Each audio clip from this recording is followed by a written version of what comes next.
אני רחוקה קילומטרים מביתך חביבתי, אבל ליבי מילימטרים מליבך. סחיבתי, נדבר זו עם זו ונחלום בשבילך, נדמיין ביחד את החופש שלך. אני רחוקה קילומטרים מביתך חביבתי, אבל ליבי מילימטרים מליבך. סחיבתי. נדבר זו עם זו ונחלום.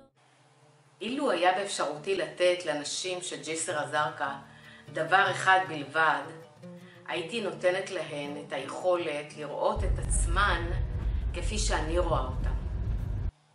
ואז הן היו יודעות עד כמה שהן מיוחדות במינן. שואלים אותי איך הגעתי לג'יסר א-זרקא. התשובה היא דרך לימוד ערבית מדוברת בקורס בתוכנית שניתנת בכפר שנקראת גשר לערבית, לדוברי ערבית מדוברת, שרוצים להשתפר. והדרך משם להיכנס לתוך הכפר לפעילויות עם נשים הייתה קצרה. בשלב מסוים פתחו שם תוכנית עם לימודי קורסים, עבודות יד, אומנות, בישול, איך לעשות יזמות ולפרנס את עצמם בעזרת הכישורים המיוחדים האלה. קבוצות של נשים התאספו בגלריה במרכז הכפר, והן עסקו במלאכות האלה וגם למדו שיווק, תמחור, בניהול עסקים. אני רק רוצה לעשות, בגלל שגזרתי, כול חרבת. וגם אני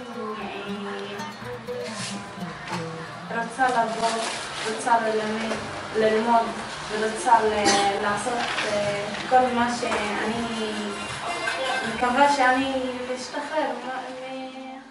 It's how other people can she's lower. את הנשים זה הכוח.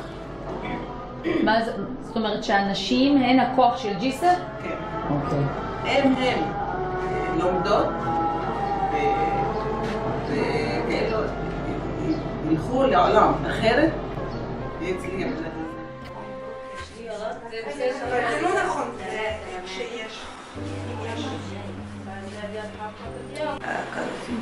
בגלל הייתי בבית, אני לא עושה כלום, רק יושבת בבית. יש משהו אני עובדת, יש משהו אני עושה, אפילו עכשיו עבודה זאת הרבה אני אהבתי, גם הבנות איך אני אהבתי אותן. רק אפילו היום אני יכולה, באתי בגלל לעבוד ולראות את הבנות גם. איזה כיף. אני ליוויתי אותם במצלמה שלי. כשאני הגעתי, באתי נטו, בלי מגננות, בדעות קדומות, עם אוזניים פקוחות ועם ראש פתוח. ובעצם, תוך כדי הצילומים התאהבתי בהן, ראיתי כמה שהן מיוחדות, ראיתי כמה שהן אמיצות ויפות.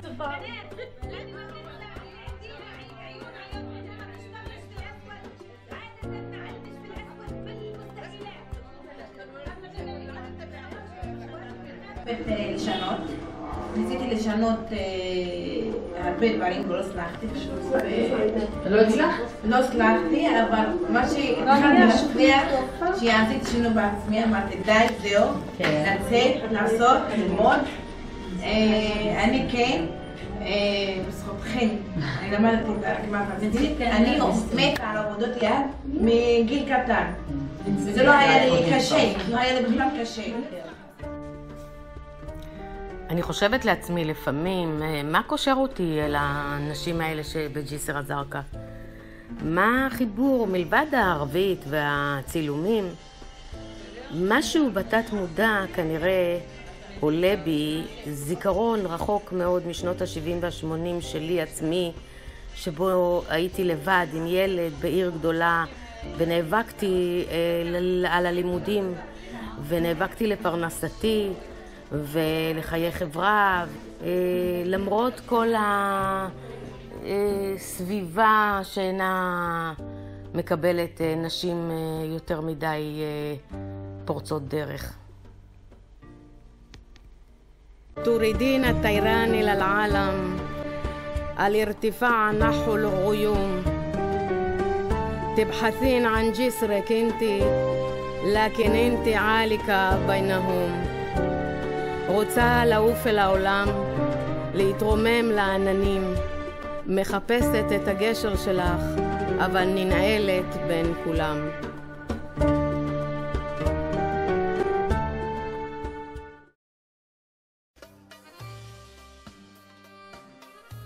בחיים כל הזמן משק בית, איך שאמרו ילדים, בית, בעל, אז יהיה לי משהו בחיים.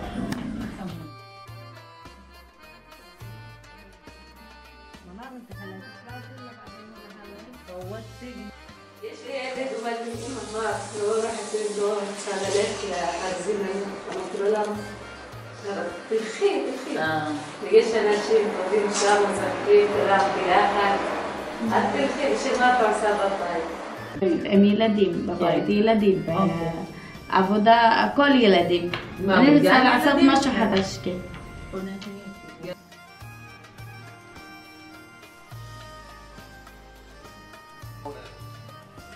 בין הקבוצות הייתה שם גם קבוצה של יזמות קולינרית שיזמה את המותג מהמטבח של ג'יסר ומשתתפת בשווקי אוכל מקומיים בכפר או מחוץ לכפר וגם פתוחה להזמנות לאוכל לאירועים.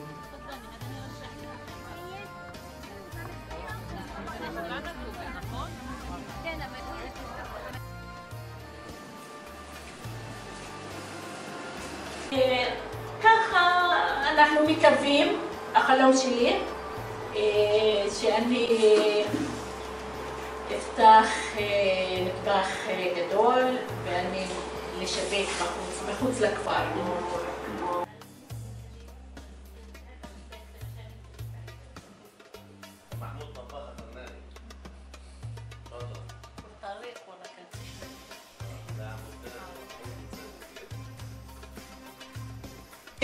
هاي حسب ستاتنا هاي ستات بيتزا الشغل تبع العين بيتزا مش حسب العين אני באמת ארבעה ענויה להרגשה כזו. אני מבשלת בכל פעם, אני רואה בטלוויזיה מישהו מבשל כמו פטנה וכמו אחרים, בקו הזה אני כל פעם אני אומרת וואי, איזה כיף להם. והתלמדתי איך לחבק עם הרבה אנשים, ויש לי הרבה מתל אביב. שלום חנוך, חגג יום הולדת אצל דליה.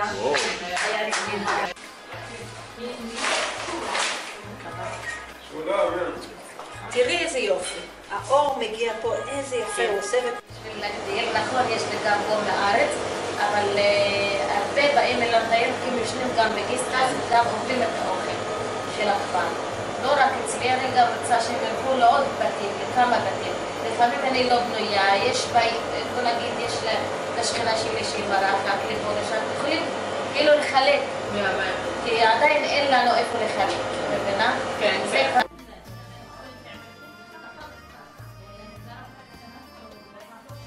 אני קלינאית תקשורת ואני עובדת במקצוע גם.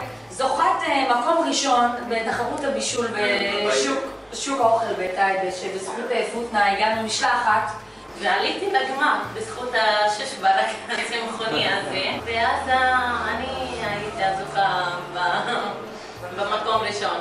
עשיתי מנת דגים. אני במחשבה לרשום להשתתף כאילו במאסטר שף הבא, לא יודעת. אני רוצה להגיד תמיד שאני מג'סר. באמת, אני פשוט הייתי מפחדת להגיד מג'סר. פעם היה לי קטע קטן, אומר, אוי, איזה ג'סר, אתם לא יודעים כלום, אין לכם מה לעשות, אין.